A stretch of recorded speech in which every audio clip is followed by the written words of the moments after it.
오늘 우리에게 주시는 하나님의 말씀은 신명기 1장 19절에서 27절까지 말씀 보겠습니다.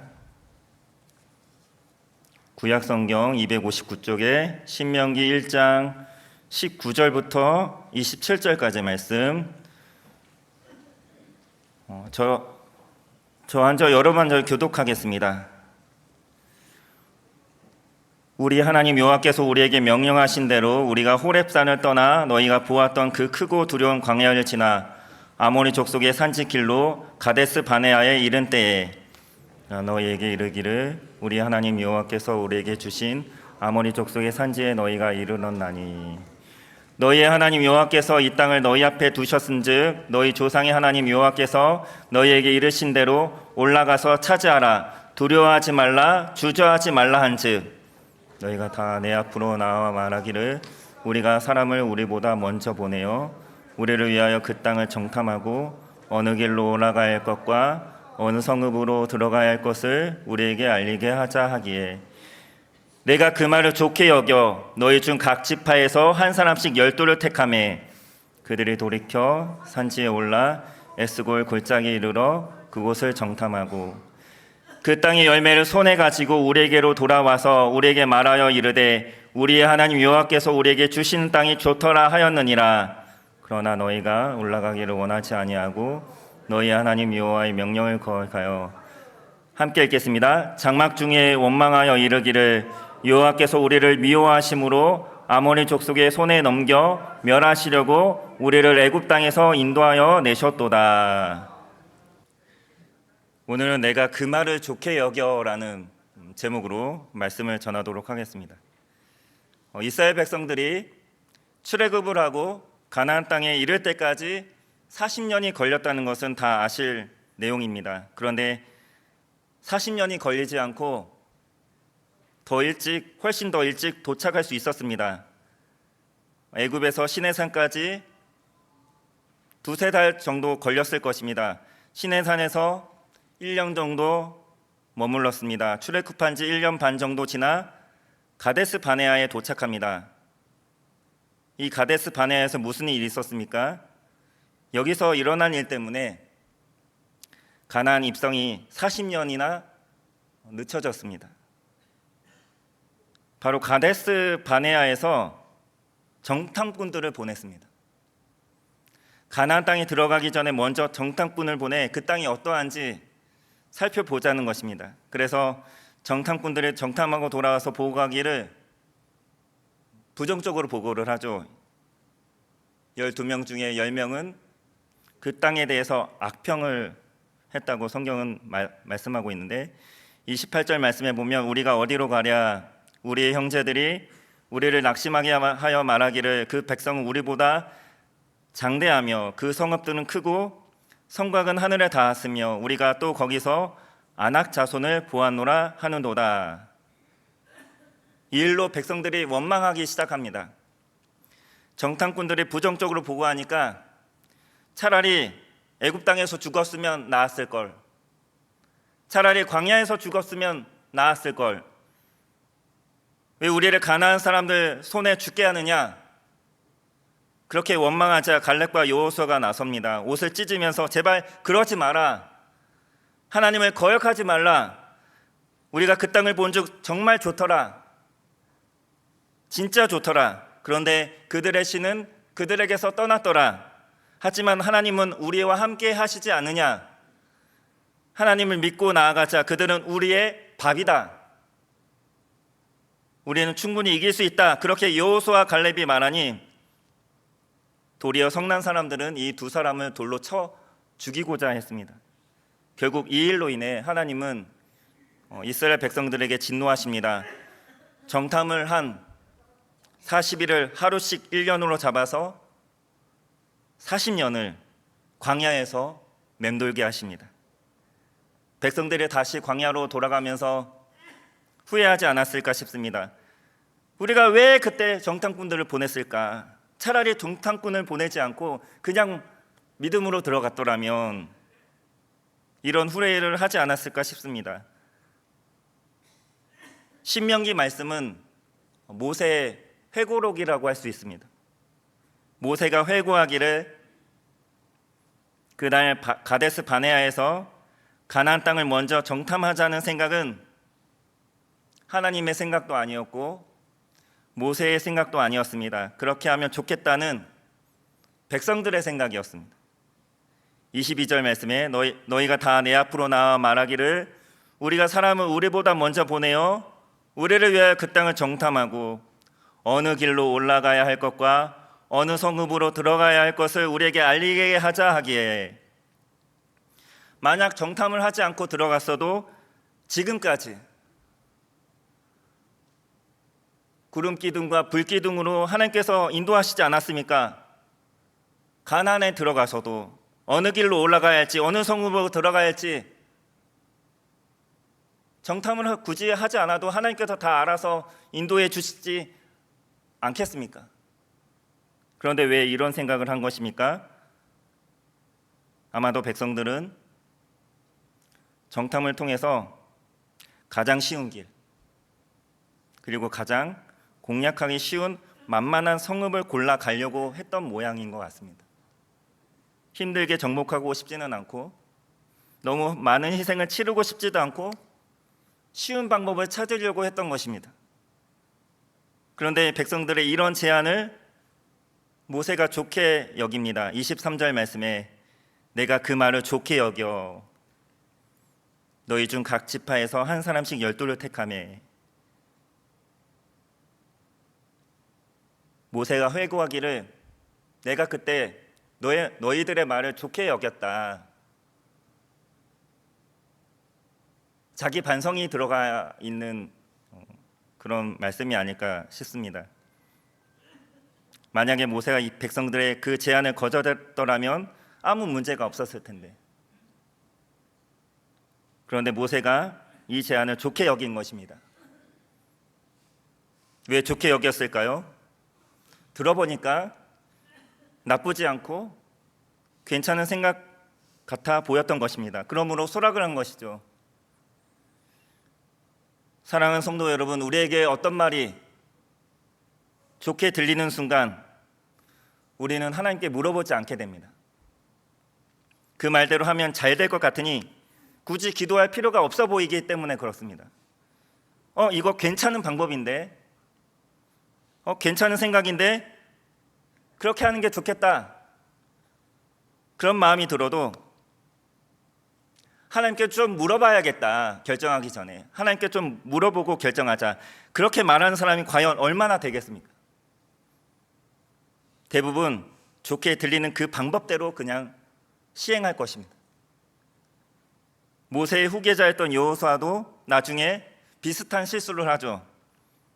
하나님은 가나안 7족속 그 어느 누구와도 언약을 맺지 말라고 하셨습니다. 가나안 땅에 들어가서. 그런데 이스라엘 백성들이 여리고성을 정복한 후에 기브온 족속이 소문을 듣고 보니까 이스라엘 백성들이 자기 민족까지 싹 다 진멸해 버릴 것 같았거든요. 그래서 머리를 써서 변장을 합니다. 가나안 땅이 아니라 그 바깥에 아주 먼 곳에서부터 온 불황인들처럼 거지 행색을 하고 곰팡이와 피인 음식들을 들고 이스라엘 백성들을 찾아옵니다. 그리고 화친을 맺자고 제안을 하죠. 여호수아가 이들을 보니까 너무 불쌍해 보이는 것이죠. 그래서 어떻게 합니까? 이들의 제안을 덜컥 수락해 버린 것입니다. 여호수아 9장 14절 15절 말씀에 보면 무리가 그들의 양식을 취하고는 어떻게 할지를 여호와께 묻지 아니하고 여호수아가 곧 그들과 하친하여 그들을 살리라는 조약을 맺고 회중 족장들이 그들에게 맹세하였더라. 어려운 사람들을 도와주는 것이 마땅한 일로 보였던 것입니다. 하나님께 물어보지 않았습니다. 당연해 보이니까 물어보지 않고 우리는 저들을 도와줘야겠다 결정해 버리는 것입니다. 하나님보다 앞서가 버립니다. 좋아 보이고 괜찮게 들리고 당연해 보이면 우리는 기도하지 않게 됩니다. 우리가 하나님의 나라 일을 할 때 가장 방해가 되는 것은 마귀가 주는 생각이 아닙니다. 다른 어떤 것이 아니라 우리의 생각, 사람의 생각입니다. 마귀가 우리에게 주는 생각도 그러합니다. 사람이라면 응당막당 그렇게 생각할 만한 그런 생각을 집어넣어 주는 것이죠. 마태복음 16장 23절 말씀에 보면 예수께서 돌이키시며 베드로에게 이르시되 사탄아 내 뒤로 물러가라. 너는 나를 넘어지게 하는 자로다. 내가 하나님의 일을 생각하지 아니하고 도리어 사람의 일을 생각하는도다. 여기서 사람의 일은 무엇입니까? 좋게 보이고 좋게 들리는 말입니다. 우리는 사람의 일을 생각하다가 결국 걸려 넘어지는 것입니다. 이스라엘 백성들을 보십시오. 1년 반이면 들어갈 수 있었던 가나안 땅 40년이나 늦춰졌습니다. 가데스 바네아에서 모세가 백성들의 제안을 좋게 여기지 않았더라면 역사에서 만약은 없지만 땅을 치고 후회해봐야 소용이 없습니다. 누가 봐도 좋은 생각, 누가 생각해도 이리저리 머리를 굴리고 생각해봐도 너무나도 좋은 생각, 박수칠 만한 생각을 할 수 있습니다. 그 생각 정말 기가 막힙니다. 정말 좋은 아이디어네요. 그런데 이게 발목을 잡을 수 있습니다. 아브라함도 그렇습니다. 하나님께서 너는 본토 친척 아비 집을 떠나 내가 너에게 지시할 땅으로 가라. 하나님의 인도하심을 받아 가나안 땅으로 가죠. 가나안 땅에서 살고 있는데 얼마 지나지 않아 그 땅에 기근이 들었습니다. 어려움이 찾아오니 아브라함은 어떻게 합니까? 가나안을 두고 애굽으로 내려가 버립니다. 창세기 12장 10절 말씀에 그 땅에 기근이 들었으므로 아브라함이 애굽에 거류하려고 그리로 내려갔으니 이는 그 땅에 기근이 심하였음이라. 하나님이 가라고 해서 가나안 땅으로 갔는데 기근이 들었습니다. 여기 계속 있다가는 굶어 죽을 것 같습니다. 그런데 애굽에는 양식이 풍부했던 모양입니다. 누군가가 그런 소식을 전해준 것 같습니다. 애굽에는 먹을 것이 많다더라. 그래서 아브라함의 생각인지 사라가 제안한 것인지 알 수 없지만 아브라함의 생각에 애굽에 내려가는 것이 좋게 여겨졌기 때문에 그것이 어쩌면 당연하게 생각되었기 때문에 그래서 하나님께 물어보지도 않고 그냥 내려가 버립니다. 내려가서 어떻게 됩니까? 아브라함과 사라 모두 큰일 날 뻔했습니다. 그런 일을 2번이나 겪게 되죠. 또 다윗이 있습니다. 다윗이 왕이 된 후에 언약궤를 예루살렘으로 모셔오고자 했습니다. 그런데 어떤 방법으로 옮깁니까? 새 수레를 만들어서 그 수레로 옮기고자 했습니다. 본래 언약궤를 옮기는 방법은 율법에 명시되어 있습니다. 반드시 레위 지파 고핫 자손들이 4사람이 어깨에 메고 옮겨야 했습니다. 그런데 그 방법이 아니라 새 수레로 옮깁니다. 사무엘 시대 때 이스라엘 백성들이 언약궤를 블레셋에게 빼앗겼던 경험이 있습니다. 그때 그 언약궤를 블레셋 사람들이 감당을 못하니까 안 되겠다, 이스라엘 백성들에게 돌려주자 하면서 돌려줄 때 수레를 통해서 돌려줬거든요.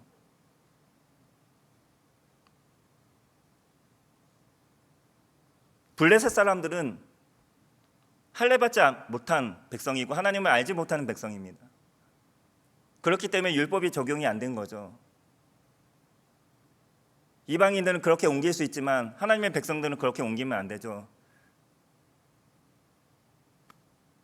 다윗이 그걸 잊고 있었던 모양입니다. 아마도 이 방법을 누군가가 제안을 했을 것입니다. 다윗이 생각해낸 방법일 수도 있고요. 다른 신하들의 생각이었는지 모르지만 그것이 다윗이 생각하기에 좋게 보였던 것입니다. 이왕 수레로 끌 거 새 수레, 그 누구도 그 어떤 것도 싫지 않은, 타보지 않은 새 수레로 옮기자. 그 제안이 좋게 들렸던 것입니다. 좋게 보이는 순간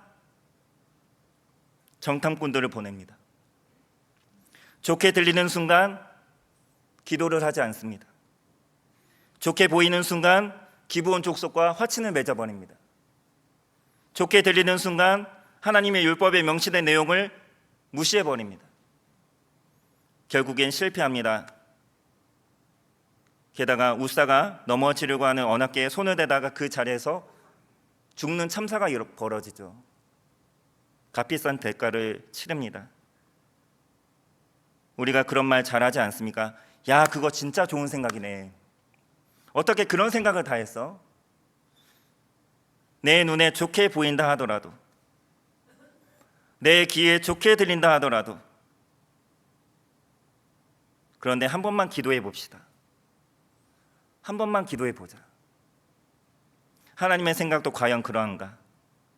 기도한 후에 한참의 시간이 지난 이후에도 하나님이 막지 않으시는 것 같다면 그때는 그렇게 해봅시다. 우리가 이렇게 말할 수 있다면, 이렇게 한번 더 신중하게 돌다리를 두들겨 볼 수 있다면 아마도 우리는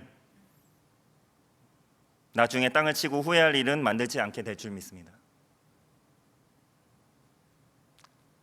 그러나 수많은 사람들이 자기 눈에 좋게 보이고 자기 귀에 좋게 들리니까, 당연해 보이니까 그냥 쉽게 결정해 버립니다.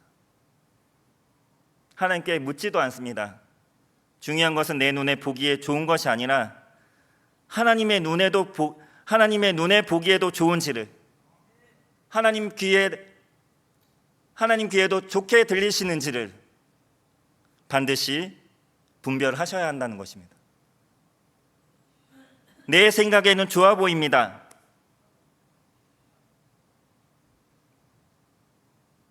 내 생각엔 좋아 보여도 하나님의 생각에는 좋아 보이는 것이 아닐 수 있습니다. 내 눈에 너무 좋아 보이고 내 귀에 너무 좋게 들려도 잠깐 멈추고 하나님께 나아가 물어봐야 합니다. 하나님, 정말 이렇게 하는 게 좋겠습니까? 다른 사람들이 다 정탐꾼들을 보내고자 하는데 하나님 어떻게 생각하십니까? 다른 사람들이 다 애굽에 내려가고자 하는데 내려가자 그렇게 말하는데, 사실 저도 여기서 살 길이 막막한데 하나님 어떻게 하죠? 내려갈까요? 기브온 사람들이 화친을 맺자고 하는데 하나님 어떻게 할까요? 사람들이 언약궤를 수레로 모셔오고자 그렇게 제안을 하는데 하나님 어떻게 할까요? 그렇게 물어본다면 하나님이 응답해 주시지 않겠습니까? 말씀을 맺겠습니다. 사랑하는 성도 여러분, 하나님의 생각이 어떤지 명확하지 않을 때가 있습니다. 내 생각은 이러한데 하나님의 생각을 분별하는 것이 검정색과 흰색을 구분하는 것처럼 명확하다면 오히려 분별하는 것이 쉬울 것 같습니다. 그런데 하나님의 뜻을 분별하는 것이, 이게 검정색인데 짙은 검정인지 옅은 검정인지 명확하지 않은 것과 같아서 분별하기가 굉장히 어려운 것입니다. 그래도 하나님께 물어봐야 합니다. 하나님 도와주세요. 하나님 가르쳐 주세요. 하나님 인도해 주세요. 하나님, 제가 어떻게 하면 좋을까요? 앞으로 살아가시면서 순간순간 하나님께 계속해서 물어보시고 하나님의 말씀과 하나님의 뜻을 받고 난 후에 움직이신다면 40년 걸릴 일, 세월을 많이 아끼실 수 있을 줄 믿습니다. 내 눈에 좋게 보이는 것과 내 귀에 좋게 들리는 것 내려놓으시고 다시 한번 하나님께 기도함으로 점검을 받으신다면 앞으로의 저와 여러분은 형통의 은혜를 누리게 될 줄 믿습니다. 하나님의 뜻을 잘 분별하시고 하나님의 말씀과 함께 하나님이 어느 길로 가야 할지, 어느 곳으로 가야 할지 알려주시는 대로, 이끄시는 대로 순종하며 따라가시는 저와 여러분 모두가 될 수 있기를 간절히 소원합니다. 기도하겠습니다. 하나님 아버지, 분명한 하나님의 뜻이 있음에도 불구하고 그 뜻이 무엇인지 내가 알고 있음에도 불구하고 내 뜻과 내 생각을 내세우고 주장하고 고집하거나 다른 사람들의 생각과 뜻을 듣고 그 뜻이 좋다고 생각되었을 때 그것을 받아들이고 그대로 행할 때가 얼마나 많이 있습니까? 내 생각, 사람의 생각보다 하나님의 생각과 뜻을 먼저 분별할 줄 알게 하여 주시고 어떤 경우라도 하나님이 무엇을 원하시는가 그 뜻과 생각을 우선하는 우리 모두가 되게 하옵소서. 살아계신 예수님의 이름으로 기도합니다.